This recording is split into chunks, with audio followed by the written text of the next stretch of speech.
Buenos días, queridos estudiantes. Iniciamos el segundo semestre.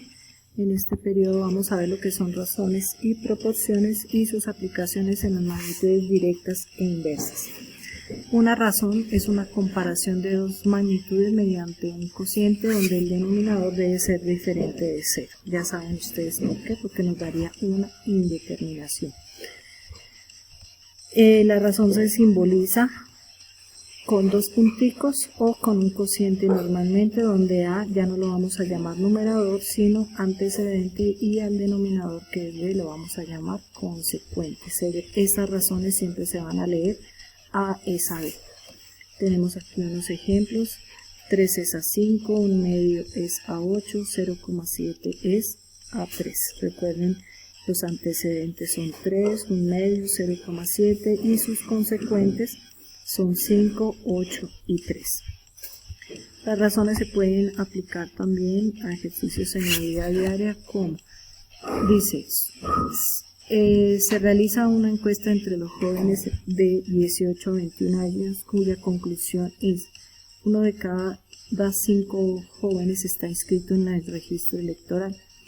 Entonces esa razón quedaría 1 con los dos punticos y el 5 o con un cociente, y la leeríamos 1 es a 5.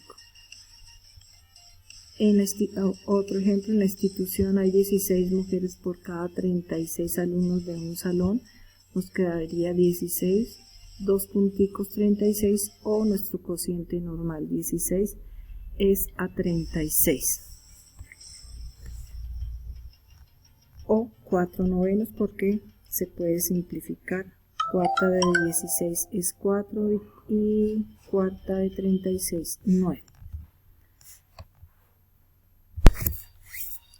Bueno, una proporción consiste en la igualdad entre dos razones y se representa de dos maneras: en forma de cociente, donde sus denominadores son diferentes de 0, o con los dos punticos. Siempre la vamos a leer A es a B como C es a D. A y C son los antecedentes, B y D son sus consecuentes, A y D también son sus extremos y B y C se van a llamar medios. ¿Cómo vamos a calcular el elemento en una proporción? Para ello tenemos las siguientes propiedades. La primera es la propiedad fundamental que nos permite demostrar si dos razones equivalen a una proporción. Multiplicamos sus extremos A por D, siempre vamos a colocar su resultado al lado izquierdo de la igualdad, y vamos a multiplicar sus medios, que son B por C. Aquí tenemos el siguiente ejemplo donde vamos a demostrar que 3/5 es una proporción con 12 veinteavos. Multiplicamos sus extremos, que son 3 y 20, y los medios, que son 5 y 12. 3 por 20 es 60, 5 por 12 es 60. Cuando nos da una igualdad podemos concluir que sí es una proporción. La segunda propiedad nos permite calcular un medio. ¿Cómo calculamos un medio? Multiplicamos el producto de sus extremos y lo vamos a dividir entre el otro medio conocido.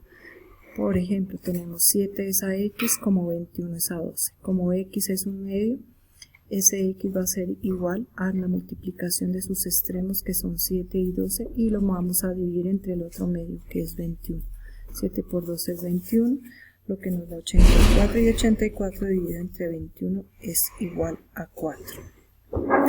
Cuando calculemos su extremo, el extremo va a ser igual a la multiplicación de sus medios, que es B por C, y lo vamos a dividir entre su otro extremo, que es D. En el siguiente ejemplo tenemos 6 es a 11 como 24 es a M, donde M es un extremo.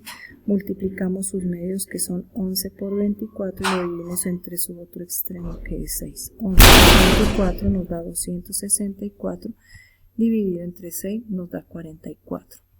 Cuando sus medios sean iguales a eso se le llama una proporción continua, donde ese término desconocido va a ser igual a la raíz cuadrada de sus extremos. En el siguiente ejemplo, 9 y 4 son sus extremos. Multiplicamos 9 por 4, 36, y la raíz cuadrada de 36 es 6. Las proporciones cumplen con las siguientes propiedades. La primera nos dice que la suma o resta de los antecedentes es a la suma o resta de sus consecuentes, como cada antecedente es a su consecuente. Esta propiedad nos permite generar otras proporciones o razones equivalentes a la primera. Tenemos 2 séptimos es a 8/28. Si sumamos su antecedente y su consecuente, esto nos va a dar una razón que va a ser proporción a la primera, que es 2 séptimos.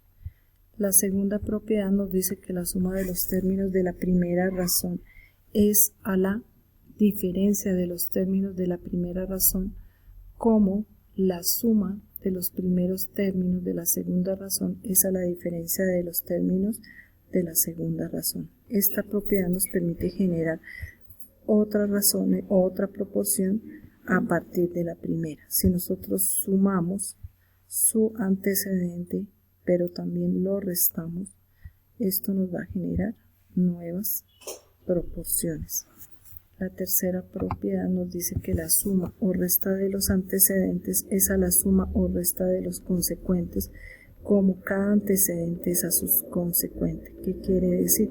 Que tomamos su antecedente, le sumamos o lo restamos el antecedente de la segunda razón, y lo mismo a su consecuente le sumamos o le restamos el consecuente de la segunda razón. Esto podemos igualar a la primera razón o a la segunda razón.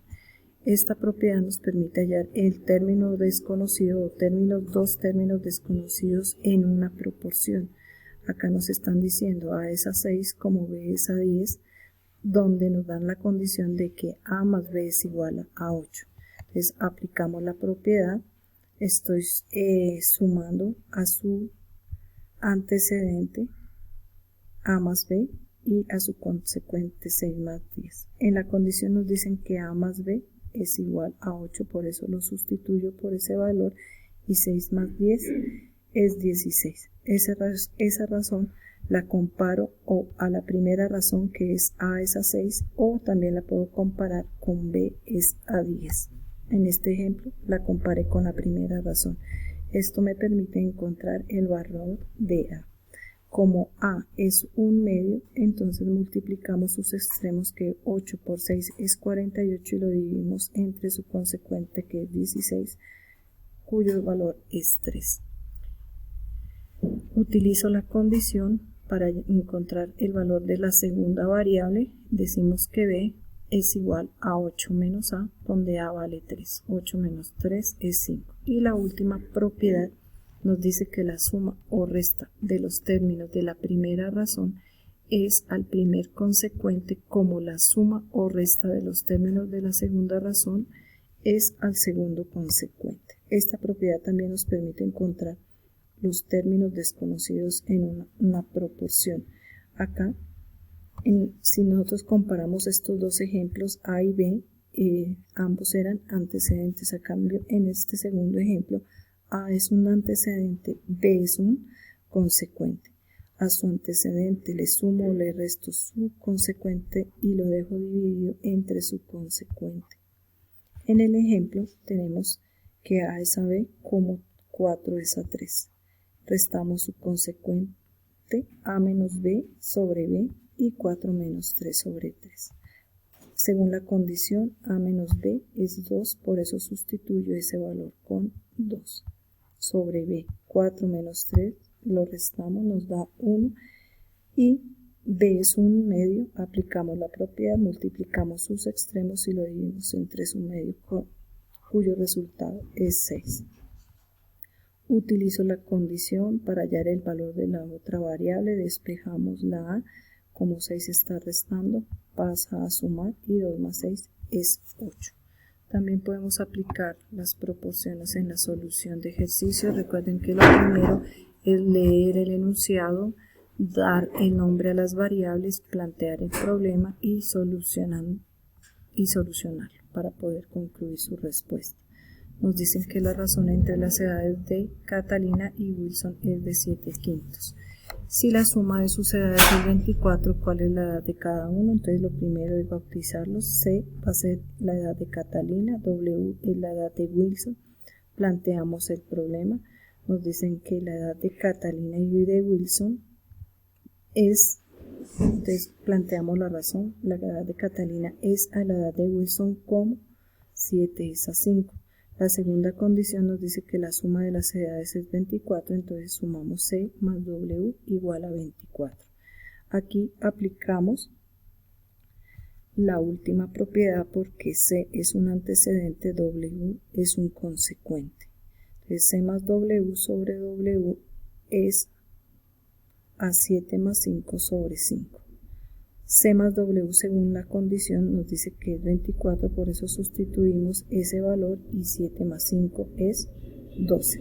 Despejamos un medio multiplicando sus extremos que es 24 por 5 y lo dividimos entre 12. Esto va a ser igual a 10. Nuevamente utilizo la condición del problema para hallar la edad de Catalina. Como W está sumando, lo pasamos a restar. Reemplazamos el valor de W, es decir, la edad de Wilson, que equivale a 10, y restamos. Tenemos un ejemplo número 2, donde nos dice que Luis y Santiago se ganaron 150.000 pesos en una rifa. Si para pagar la boleta Luis aportó 15.000 y Santiago aportó 5.000, ¿cuánto dinero le corresponde a cada uno? Entonces lo mismo, primero damos unas variables. L es el dinero que le corresponde a Luis, ese es el dinero que le corresponde a Santiago. Planteamos el problema. L es a 15.000, como S es a 5.000 y la condición es que L más S reciben 150.000 pesos. Como L y S son antecedentes, aplicamos la tercera propiedad. Sumamos sus antecedentes, sumamos sus consecuentes y lo vamos a igualar a cualquiera de las dos razones. En este caso lo estoy igualando a la primera razón. Entonces nos da que L más S es 150.000, que 15 más 5.000 es igual a 20.000 y la segunda razón la dejamos quieta. Como L es un medio, multiplicamos sus extremos y lo dividimos entre su otro medio, lo que nos equivale a que Luis va a recibir 112.500 pesos de la rifa. Utilizo la condición para saber cuánto dinero recibe Santiago. Como lo que recibe Santiago está sumando, lo pasamos a restar y de esa forma sabemos que Santiago va a recibir 37.500 pesos. Espero que con estas explicaciones puedan desarrollar su actividad.